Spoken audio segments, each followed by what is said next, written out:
नमस्कार, मैं हूं एस के मिर्ज़ा और आप देख रहे हैं ईशा न्यूज़। रामनवमी के मौके पर आप सभी को सबसे पहले तो ढेर सारी शुभकामनाएं। भगवान राम की चर्चा होती है, इन दिनों काफ़ी हो रही है और रामनवमी को लेकर बजरंगबली की चर्चा है, भगवान श्री राम की चर्चा है, जय श्री राम की चर्चा है।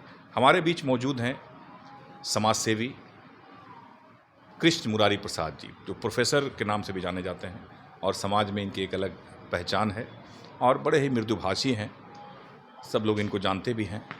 क्या कहेंगे भगवान श्री राम को लेकर आज के दिन आप सबसे पहले? जी सादर धन्यवाद, बहुत बहुत बधाई।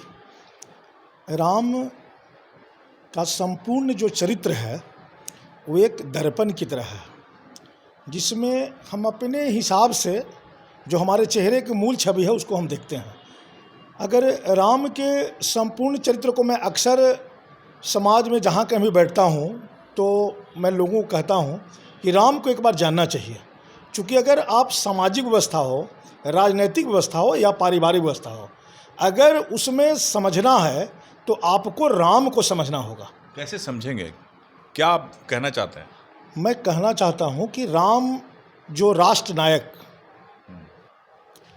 जिसको सनातन से भी देखा जाता है, लेकिन मैं एक राष्ट्र नायक राम की, एक राजा राम की चर्चा करता हूँ। सबसे पहले आप देखिए राम की शिक्षा। किसी व्यक्तित्व के निखार का जो पहला माध्यम होता है वो शिक्षा होता है। तो राम की शिक्षा कहाँ हुई? राम राजपुत्र थे, राजा के बेटा थे, लेकिन गुरुगिरी गए पढ़ाने रघुराई। राम को पढ़ाने के लिए गुरु जी को घर पे नहीं बुलाया गया था, राम जा कर के गुरु जी के घर में पढ़ते थे।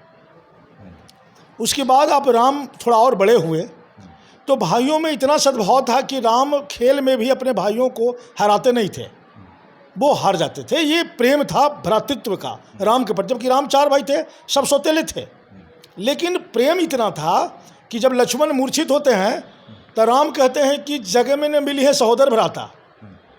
वो राम का प्रेम था, भ्रातृत्व था। सवाल ये है सर कि इतनी महानता, इतना ग्रेटनेस प्रभु श्री राम में था, लेकिन आज के समय में जो माहौल है श्री राम को लेकर और जिस तरह के मतलब एक तरह का जो नारा लगाए जाते हैं, उसको जो है एक अलग रूप, एक अलग रंग से देखा जाता है।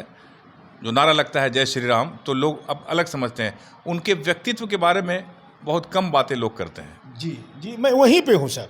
तो मैं बता रहा था कि राम से बड़ा मुझे लगता है कि समाजवादी कोई और पात्र नहीं हुआ। अगर आप राम के पूरे कैरेक्टर को देखें, मैं वही तो कह रहा हूँ कि राम को पिता ने कहा कि राजा बनाना है, दे क्या दिया? पिता दिन मोहि कानन राजू। पिता ने 14 वर्षों के लिए वन भेज दिया, पिता ने सौतेली माँ ने भेज दिया। सब कुछ राम को पता था कि ये मेरे पिता के बस में। पिता फिर जब मर्जी से कर रहे थे तो फिर वो क्यों रहते, करा क्यों रहते, तड़प क्यों रहते? सौतेली माँ ने वन भेज दिया, राम ने सहर्ष स्वीकार कर लिया। पिता के प्रति बगावत का भाव राम के हृदय में नहीं आया। राम चाहते तो पिता के बहाना से पिता भी रोकना चाहते थे। राम ने दिखाया कि नीति जो होती है वो जनमत से भी बड़ा होता है। चूँकि राम काफ़ी पॉपुलर थे, अयोध्या के लोग राम को रोकना चाहते थे, नहीं चाहते थे कि वो बन जाए, लेकिन राम बन चले जाते हैं। वहाँ पर उन्होंने नीति को महत्व दिया। सबसे बड़े समाजवादी इंसान थे वो। हाँ, राम जो बन जाते हैं, मैं थोड़ा और आगे बढ़ता हूँ, तो बन जाने के बाद आप देखिए सबसे पहले वो मित्रता करते हैं किससे? निषाद राज से, निषाद राजगुरु से मित्रता करते हैं। उसके बाद और आगे बढ़ते हैं आप थोड़ा, तो उनकी मित्रता होती है सुग्रीव से। तो सुग्रीव कौन है? तो सुग्रीव बानर है। निषाद राज कौन है? तो जाति का भील है, जो आप कह सकते हैं आज का महादलित जाति है, जो समाज का पिछड़ा वर्ग है, जो समाज से दूर था, उस समय वन में रह रहा था। बानर क्या था? जो सबसे पिछड़ा, मानव की पुरुष सभ्यता जो थी वो बानर कहते हैं, तो जो सबसे पिछड़ा वर्ग था वो था सुग्रीव, उस वर्ग से आता था, उससे उनकी मित्रता होती है। वहाँ राम की राजलिप्सा नहीं दरसती है। वो चाहते तो बाली को मार करके किष्किंधा का राजा बन जाते, सुग्रीव को कहते कि भाई तू मेरे पीछे रहो, लेकिन उन्होंने सुग्रीव से मित्रता की। और आगे देखिए जो विभीषण है, जो खल कैरेक्टर है उसका सबसे बड़ा रावण का भाई विभीषण है। जब विभीषण राम से मिलने के लिए आया है तो राम अपने मित्र सुग्रीव से सवाल करते हैं कि भाई इसके साथ क्या व्यवहार करना चाहते हैं, क्या चाहते हो?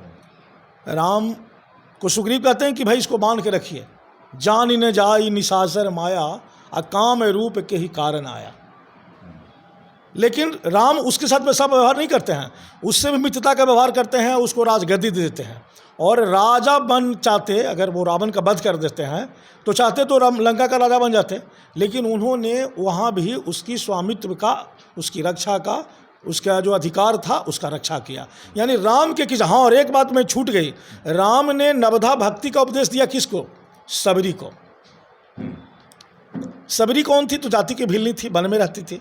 यानी कुल आप जो राम के आसपास का कैरेक्टर देख रहे हैं, राम ने आम लोगों को जोड़ा, राम आम लोगों के बीच गए, राम ने आम लोगों से मित्रता की, समाज के आखिरी पंक्ति तक राम ने अपनी उपस्थिति दर्ज कराई और सबको समानता का अधिकार दिया। एक बात यह भी है कि लोग वो सीख क्यों नहीं लेते हैं?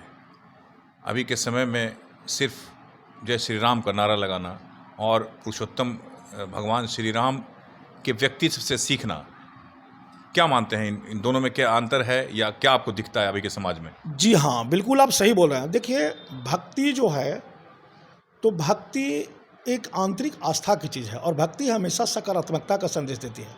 चाहे आप किसी भी मजहब में, किसी भी धर्म में विश्वास रखते हो, आप जो मूल रूप से भक्ति को मानता है वो कभी नकारात्मक भाव नहीं ला सकता है।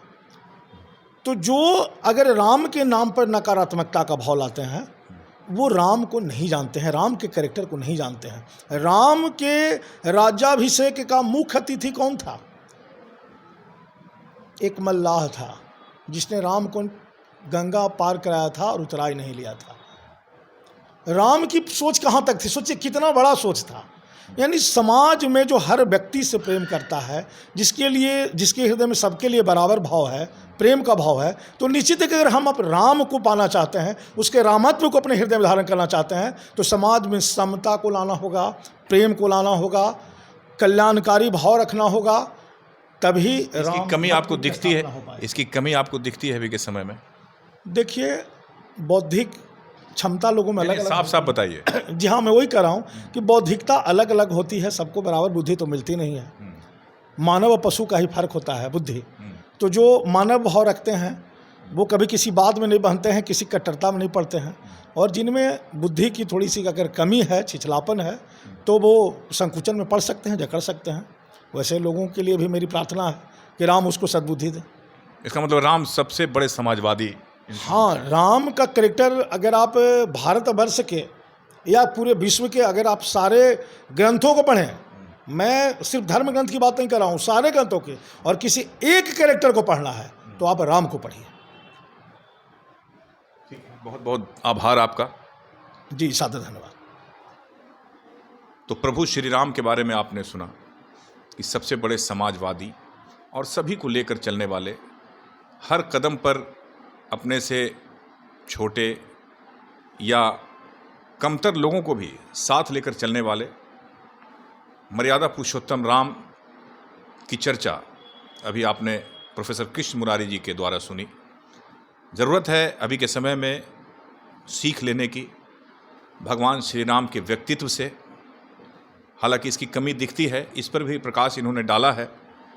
ज़रूरत है कि उनके हर कदम को समझना और अध्ययन करके उनके व्यक्तित्व को जानना और व्यक्तित्व के अनुसार ही चलना, जो मुश्किल है लेकिन नामुमकिन नहीं है। लेकिन अभी के समय में कुछ अलग ही रंग, अलग ही रूप दिखता है। देखिए ये बदलाव कब तक आता है। आप देखते रहिए हमारा कार्यक्रम, लाइक कीजिए, शेयर कीजिए और सब्सक्राइब भी कीजिए।